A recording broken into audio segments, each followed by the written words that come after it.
Sir, हमें माफ कर दीजिए, हमें आने में बहुत देर हो गई। पागल मास्टर के नाम से मशहूर एक बुजुर्ग जो गली के आवारा बच्चों को जबरदस्ती पकड़कर स्ट्रीट लाइट के नीचे पढ़ाता था। गांव वाले उसे पत्थर मारते थे, उसे पागल कहते थे। किसी को नहीं पता था कि वह पागल एक दिन इस देश का भविष्य बदल देगा। आज की कहानी उस गुरु की है जिसने कचरे में पड़े हीरों को तराश कर ताज में जड़ दिया। जब वह अपनी आखिरी सांसें गिन रहा था, तब उसकी टूटी हुई झोपड़ी के सामने 50 लाल बत्ती वाली गाड़ियों का काफिला आकर रुका। आखिर कौन थे वो लोग और उस पागल मास्टर का असली सच क्या था?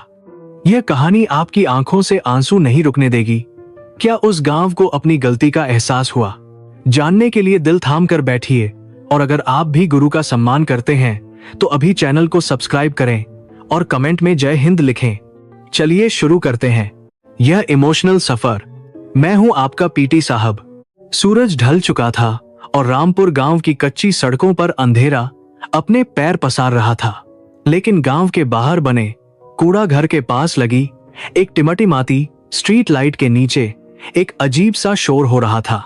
वहां एक बूढ़ा आदमी जिसके बाल बेतरतीब बिखरे हुए थे और कपड़े जगह जगह से फटे हुए थे, हाथ में एक छड़ी लिए चिल्ला रहा था, ए कालिया सीधा बैठ और तू मुन्नी अपना स्लेट ठीक से पकड़। अगर आज पहाड़ा याद नहीं हुआ तो किसी को जाने नहीं दूंगा। वो आदमी देखने में किसी भिखारी से कम नहीं लगता था। गले में एक टूटी हुई स्लेट लटकी रहती थी और हाथ में हमेशा एक चौक का टुकड़ा। गांव वाले उसे पागल मास्टर कहते थे। उसका असली नाम क्या था, यह शायद वह खुद भी भूल चुका था। लोग उसे आते जाते पत्थर मारते थे, बच्चे उसे चिढ़ाते थे, दुकानदार उसे अपनी दुकान के आगे से भगा देते थे, क्योंकि उन्हें लगता था कि यह पागल उनकी ग्राहकी खराब कर देगा। लेकिन उस पागल मास्टर को दुनिया की किसी बात से कोई फर्क नहीं पड़ता था। उसका बस एक ही मिशन था। गांव के वो बच्चे जो कचरा बीनते थे, जो अनाथ थे या जिनके माँ बाप उन्हें मजदूरी करवाते थे, उन्हें पकड़ पकड़ कर पढ़ाना। रोज शाम को एक तमाशा होता था। पागल मास्टर दौड़ दौड़ कर कचरे के ढेर से बच्चों को पकड़ता। कोई बच्चा हाथ छुड़ाकर भागता तो कोई उसे काट लेता, लेकिन वह हार नहीं मानता था। वह अपनी जेब से कभी टॉफी निकालता तो कभी बिस्कुट का टूटा हुआ टुकड़ा और बच्चों को लालच देकर उस स्ट्रीट लाइट के नीचे बिठाता। गांव के लोग हंसते थे, अरे ओ मास्टर, क्यों इन गधों को घोड़ा बनाने में लगा है?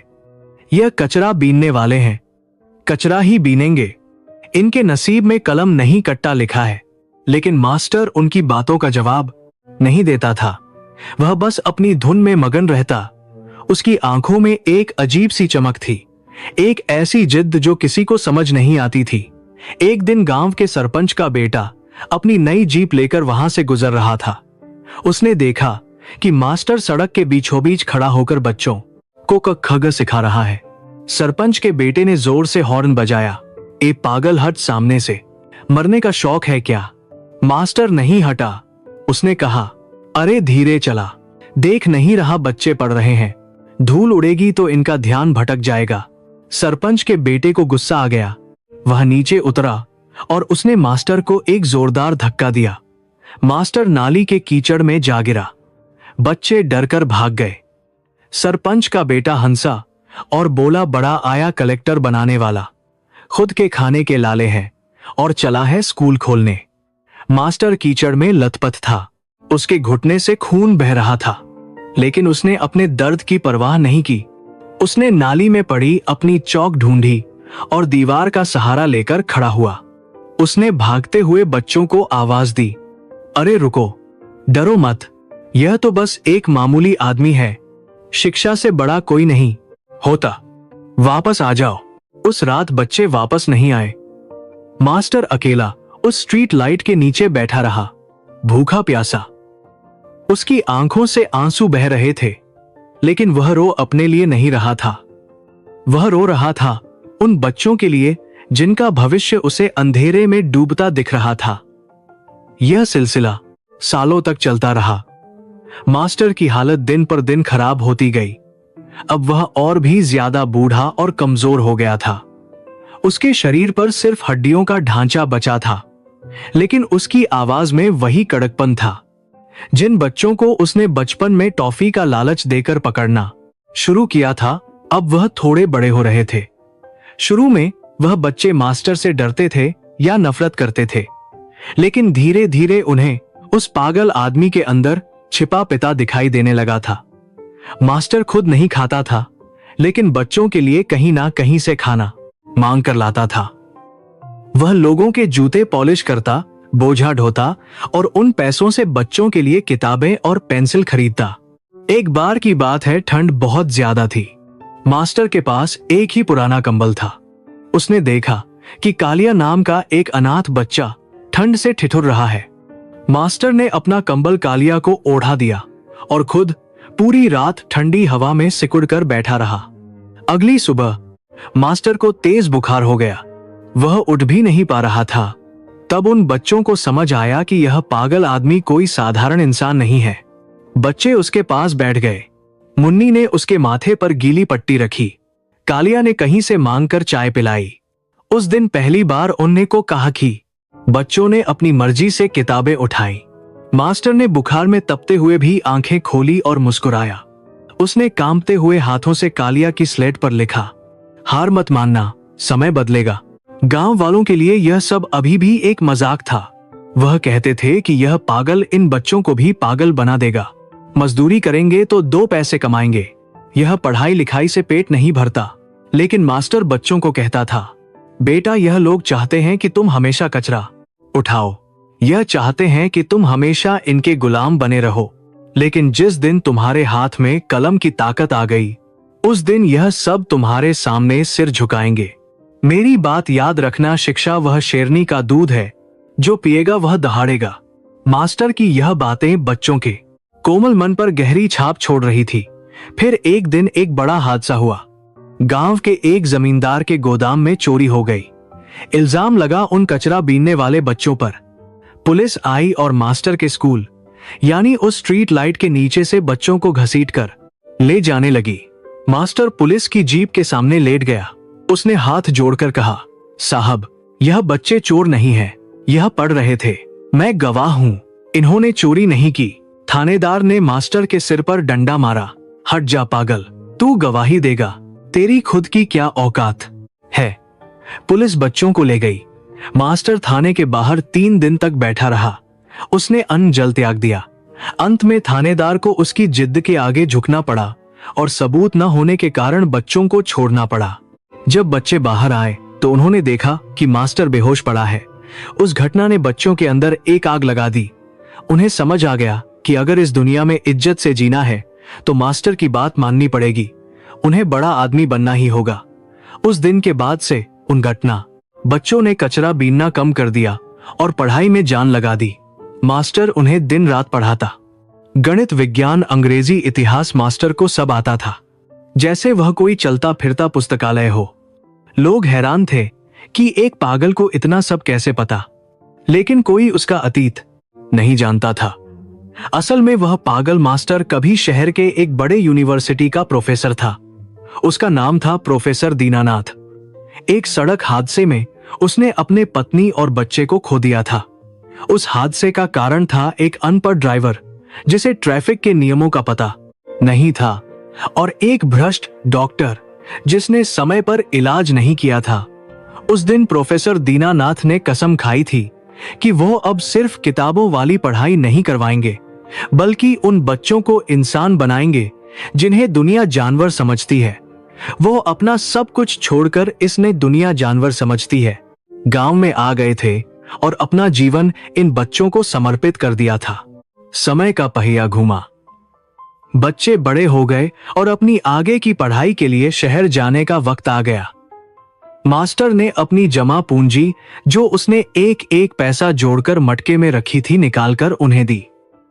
उसने रोते हुए कहा, जाओ, अब इस गांव में मत रुकना। जाओ और अपनी बात ही दुनिया बदलो, लेकिन वादा करो कि जिस दिन कुछ बन जाओगे उस दिन किसी गरीब का सहारा बनोगे। बच्चे रोते हुए मास्टर के पैर छूकर शहर चले गए। गांव वालों ने फिर ताना मारा। देखा, भगा दिया न बच्चों को, खा गया उनके पैसे। अब वह कभी नहीं लौटेंगे। मास्टर अब अकेला हो गया था। वह रोज उसी स्ट्रीट लाइट के नीचे बैठता और उन बच्चों की राह देखता। महीने बीते, साल बीते, कोई खबर नहीं आई। मास्टर अब बहुत बूढ़ा हो चुका था। चलना फिरना मुश्किल था। उसकी आंखें अब पथरा गई थी। गांव वाले अब उसे और ज्यादा सताने लगे थे। कोई उसकी झोपड़ी पर पत्थर फेंकता तो कोई उसे खाने के लिए बासी रोटी फेंक देता। लोग कहते, अरे बुढ़े मरता क्यों नहीं, क्यों धरती पर बोझ बना है। जिन बच्चों के लिए तूने अपनी जिंदगी बर्बाद की वह तुझे भूल गए। कोई नहीं आएगा, तू यहीं कीड़े मकोड़ों की तरह मरेगा। मास्टर सुनता और चुप रहता। उसे अपने बच्चों पर भरोसा था। वह जानता था कि बीज अगर सही बोया है तो पेड़ जरूर उगेगा। 20 साल गुजर गए। अब मास्टर की हालत ऐसी थी कि वह अपनी झोपड़ी से बाहर भी नहीं निकल पाता था। वह खाट पर पड़ा रहता। शरीर में कीड़े पड़ने का डर था। गांव के सरपंच ने फैसला किया कि यह पागल अब गांव की सुंदरता खराब कर रहा है। इसे उठाकर गांव के बाहर जंगल में फेंक दिया जाए।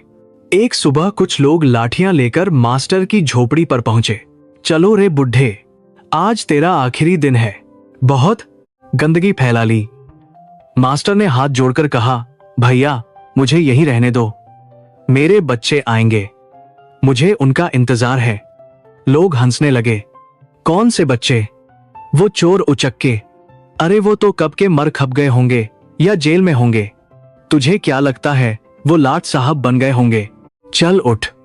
लोग उसे घसीटकर बाहर निकालने ही वाले थे कि तभी गांव की जमीन एक अजीब सी गड़गड़ाहट से हिलने लगी। आसमान में धूल का गुबार उठने लगा। लोगों ने रुक कर देखा। दूर सड़क से गाड़ियों का एक लंबा काफिला गांव की तरफ आ रहा था। सबसे आगे पुलिस की गाड़ियां थीं जिनके सायरन की आवाज से पूरा गांव गूंज उठा।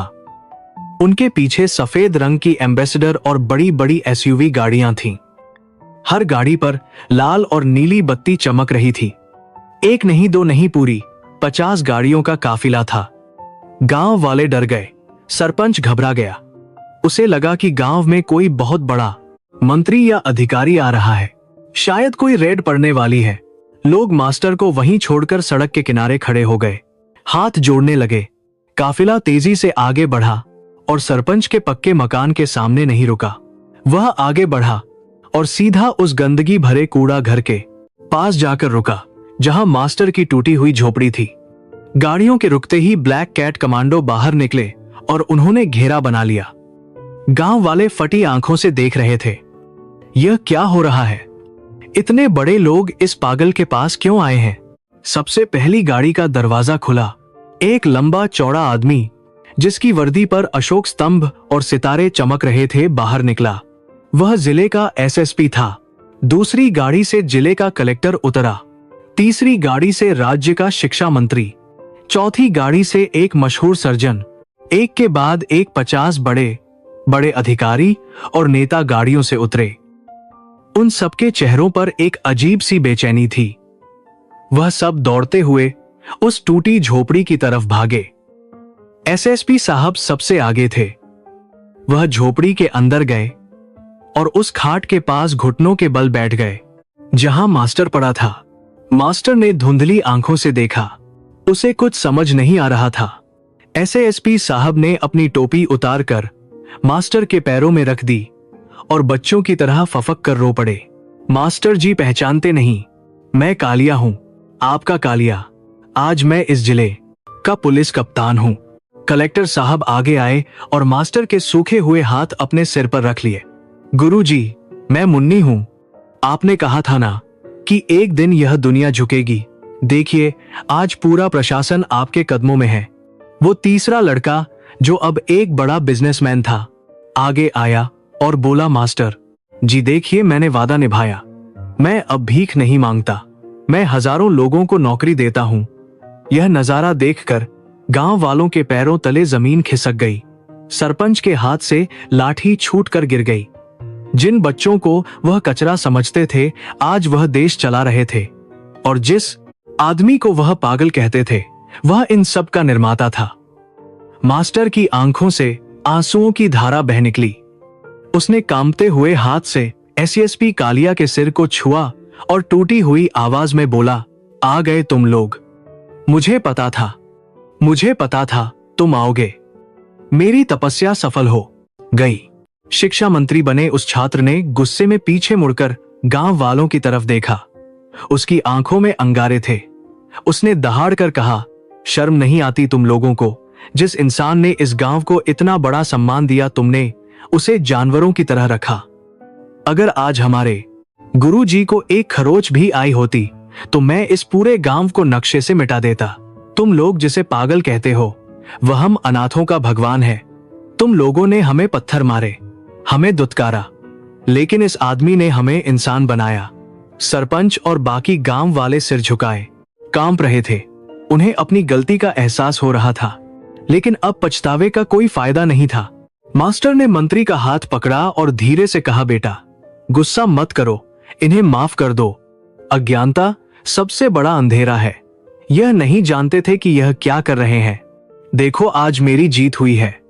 आज शिक्षा जीती है, नफरत हारी है। मास्टर की यह बात सुनकर वहां मौजूद हर बड़े अधिकारी की आंखें नम हो गई। उन्होंने तुरंत डॉक्टरों की टीम को बुलाया। वहीं झोपड़ी के बाहर एक चलता फिरता आईसीयू बना दिया गया। मास्टर का इलाज शुरू हुआ। एसएसपी साहब ने खुद अपने हाथों से मास्टर को नहलाया। कलेक्टर बिटिया ने अपने हाथों से नए कपड़े पहनाए। जिस मास्टर को कल तक बासी रोटी भी नसीब नहीं थी, आज उसके सामने 56 भोग रखे थे। लेकिन मास्टर ने बस एक घूंट पानी मांगा और अपने बच्चों को एकटक देखते रहे। उस दिन गांव में एक अजीब सा उत्सव मना।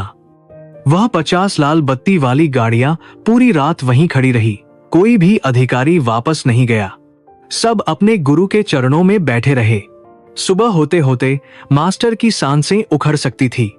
उन्होंने सबको पास बुलाया। उनकी आवाज बहुत धीमी थी। उन्होंने कहा, मेरे बच्चों, मुझे अब जाना होगा। मेरा काम पूरा हो गया। बस एक बात याद रखना, कभी अपनी कुर्सी का घमंड मत करना। और जिस तरह मैंने तुम लोगों का हाथ थाम था, तुम भी किसी गरीब का हाथ थामना। इस देश में कोई बच्चा अनपढ़ नहीं रहना चाहिए। इतना कहकर उस पागल मास्टर ने एक गहरी सांस ली और हमेशा के लिए अपनी आंखें मूंद ली। वहां सन्नाटा छा गया। फिर एक चीख गूंजी, नहीं मास्टर जी, लेकिन वह जा चुके थे। एक राजा की तरह, एक विजेता की तरह। उनकी अंतिम यात्रा में ऐसा जनसैलाब उमड़ा जो किसी प्रधानमंत्री की यात्रा में भी नहीं देखा गया था। 50 लाल बत्ती वाली गाड़ियों ने सायरन बजाकर उन्हें सलामी दी। पुलिस के जवानों ने बंदूकें झुकाकर शोक सलामी दी। गांव का हर आदमी रो रहा था, अपनी करनी पर शर्मिंदा थे। उन्होंने एक देवता को नहीं पहचाना था। मास्टर के जाने के बाद उन 50 छात्रों ने मिलकर गांव में एक बहुत बड़ा स्कूल और कॉलेज बनवाया। उसका नाम रखा गया पागल मास्टर विद्या मंदिर। उस स्कूल के मुख्य द्वार पर मास्टर की एक आदमकद मूर्ति लगाई गई, जिसमें वह हाथ में छड़ी और गले में स्लेट लटकाए खड़े थे। नीचे लिखा था, एक पागल जिसने भविष्य लिख दिया। आज भी उस गांव में जब कोई बच्चा स्कूल जाने से कतराता है तो उसके माँ बाप उसे उस मूर्ति के पास ले जाते हैं और कहते हैं कि अगर पढ़ोगे नहीं तो इंसान कैसे बनोगे। उस मास्टर ने साबित कर दिया कि शिक्षक साधारण नहीं होता। प्रलय और निर्माण उसकी गोद में पलते हैं। उसने कचरे के ढेर में पड़े बच्चों को उठाया और उन्हें आसमान का सितारा बना दिया। दोस्तों, यह कहानी हमें सिखाती है कि किसी के कपड़ों और हालात से उसकी औकात का अंदाजा मत लगाना। दुनिया जिसे पागल कहती है, अक्सर वही इतिहास रचता है। और एक सच्चा गुरु वही है जो अपने शिष्यों के लिए अपना सब कुछ मिटा दे। आज उस मास्टर के पढ़ाए बच्चे देश के कोने कोने में सेवा कर रहे हैं। कोई मुफ्त इलाज कर रहा है तो कोई गरीब बच्चों की फीस भर रहा है। मास्टर जी का शरीर चला गया, लेकिन उनकी सोच आज भी जिंदा है। अगर आपकी जिंदगी में भी कोई ऐसा गुरु है जिसने आपको सही रास्ता दिखाया, तो इस वीडियो को लाइक जरूर करना और कमेंट में अपने गुरु का नाम लिखकर उन्हें सम्मान देना। क्या आपको लगता है कि गांव वालों को सजा मिलनी चाहिए थी या मास्टर जी की माफी सही थी? अपनी राय जरूर बताएं। याद रखिए, एक कलम में इतनी ताकत होती है कि वह तलवार को भी झुका सकती है। शिक्षा का दीप जलाते